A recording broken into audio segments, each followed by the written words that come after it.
እንኳን ለጾመ ሐዋርያት በሰላም አደረሳችሁ አደረሰን። ጾመ ሐዋርያት የሐዋርያትን አስተምህሮ የምትከተለው ቅድስት ቤተክርስቲያን ሁሉ በሥርዓት እንደሚሆን ስለሚገባ ለጾምም ሥርዓትን ሰርታለች። በዚህ መሰረት 7 የአዋጅ አጽዋማትን አውጃለች። ከነዚህም መካከል ጾመ ሐዋርያት የሐዋርያት ጾም ወይም የሰኔ ጾም አንዱ ነው። ይህ ጾም ቅዱሳን ሐዋርያት የሥራቸው መጀመሪያ አድርገው ስለጾሙት አስቀድሞ የጴንጤቆስጤ ጾም ወይም የደቀ መዛሙርት ጾም ይባል ነበር። ከኒቅያ ጉባኤ በኋላ እስከ ዛሬ የምንጠቀምበትን የሐዋርያት ጾም የሚለውን ስያሜ አግኝቷል። ሐዋርያትም የጾሙት ጌታችን መድኃኒታችን ኢየሱስ ክርስቶስ እንዲጾሙ አስተምሯቸው ስለነበር ነው።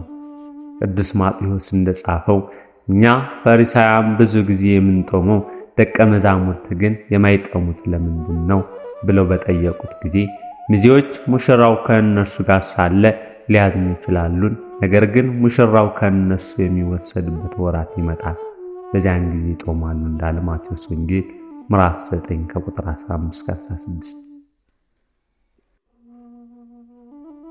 ይህንን አብነት በማድረግ ሐዋርያት ወንጌልን የሚሰብኩት ዲያቆናትና ቀሳውስት የሚሾሙበት በጾምና በጸሎት ነበር። የሐዋርያት ጾም በ3ኛው መቶ ክፍለ ዘመን በተጻፈው መጽሐፈ ዲስቅልያ፣ በ4ኛው መቶ ክፍለ ዘመን በተጻፈው መጽሐፈ ቀሌምንጦስ እንዲሁም ቅዱስ አትናቴዎስ ለንጉሥ ቆስጠንጢኖስ በጻፈው መልእክት ላይ ተባራርቶ ይገኛል። ስለሆነም መጽሐፍ ቅዱስን ሰፍረውና ቆጥረው ባስረከቡን ሐዋርያን አበው መሰረትነት የኦርቶዶክሳዊት ቤተክርስቲያን ምዕመናን ሁሉ የማታዘዝ ምልክት የሆነ የሐዋርያትን ጾም እንጾማለን።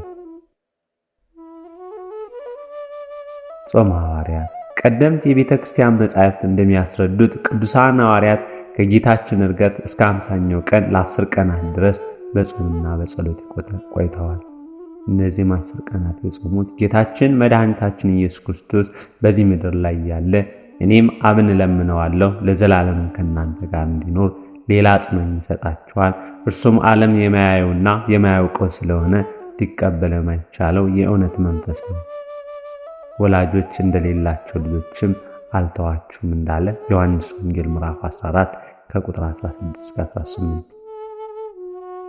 ይህንን ጾም በመጾም ሐዋርያት ጸጋ መንፈስ ቅዱስን ለመቀበል ራሳቸውን አዘጋጅተውበታል።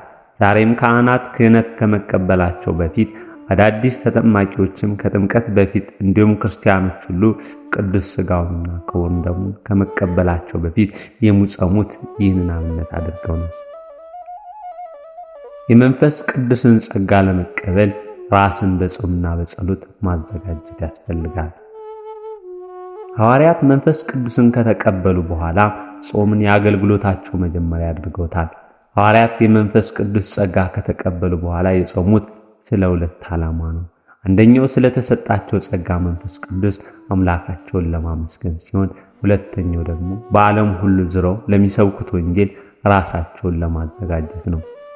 ስለዚህም ነው መንፈሳዊ አገልግሎትና ስብከት የዚህ ጾም አንኳር ነጥቦች የሆኑት። ሐዋርያት መንፈስ ቅዱስ ከወረደላቸው በኋላ መጾማቸው ጌታችን ኢየሱስ ክርስቶስን አብነት አድርገው እርሱ በማየ ዮርዳኖስ በእደ ዮሐንስ ሲጠመቅ መንፈስ ቅዱስ በርግብ አምሳል ጌትነቱን ለመመስከር ከወረደ በኋላ ሳይውል ሳያድር ወደ ገዳመ ቆሮንቶስ ሄዶ በዚያ 40 መዓልትና 40 ሌሊት ጾሟልና እነርሱም ደግሞ ኃይል ይሆናቸው ዘንድ ጸጋ መንፈስ ቅዱስን በበዓለ ጰራቅሊጦስ ዕለት ከተቀበሉ በኋላ ጾም የሥራቸው ሁሉ መጀመሪያ አድርገዋል።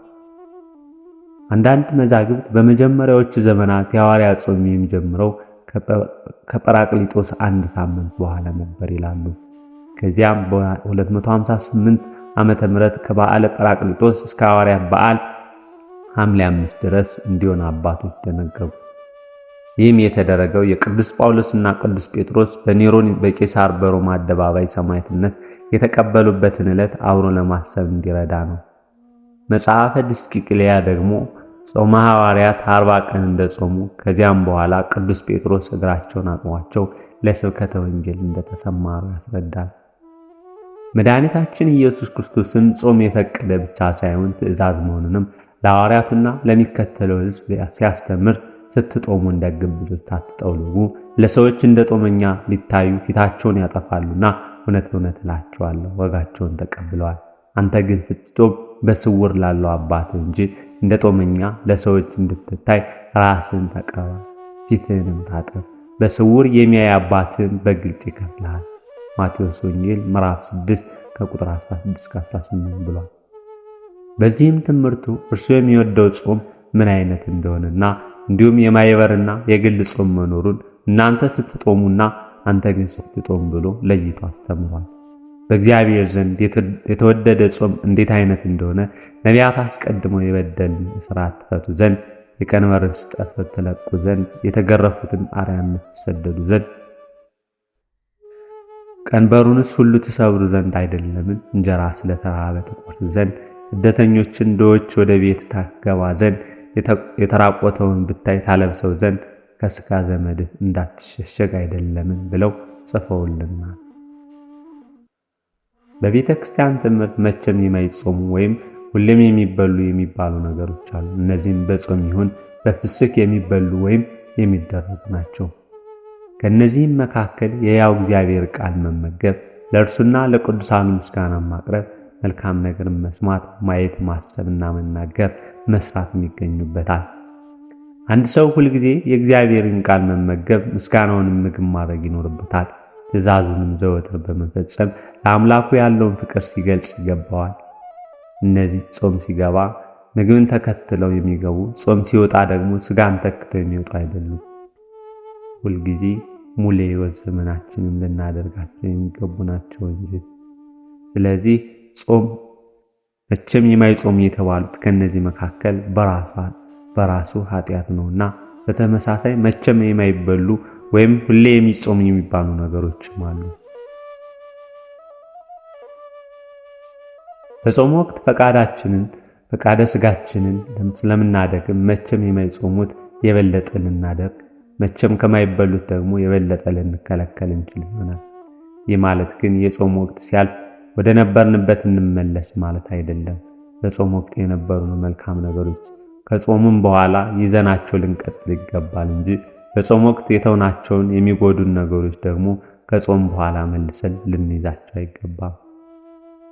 እንደተውናቸው ልንቀጥል ይገባል እንጂ። ስለዚህ በጾም ወቅት ያለንን ተሞክሮ በማጽናት መቼም የማይጾሙትን መቼም አለመጾም፣ መቼም የማይበሉትን ደግሞ መቼም አለመብላት ይገባናል።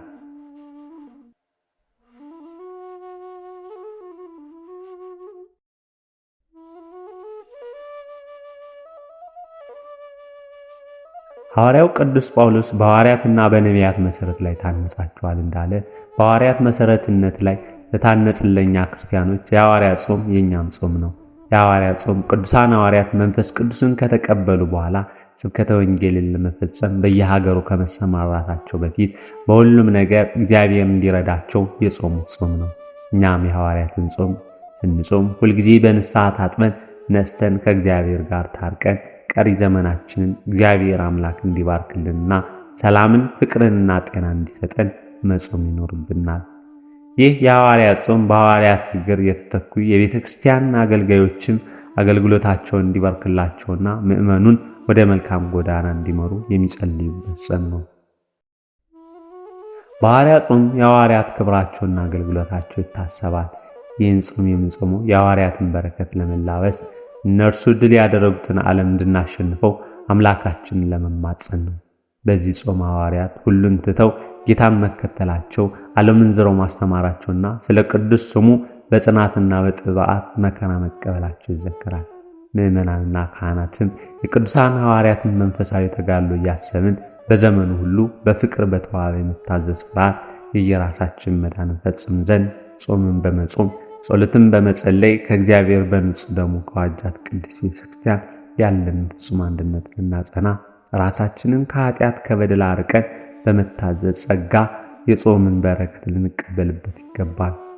ለዚህም የእግዚአብሔር ቸርነት፣ የእመቤታችን ቅድስት ድንግል ማርያም አማላጅነት፣ የቅዱሳን ሐዋርያት ጸሎት ይርዳን ለዘላለሙ አሜን።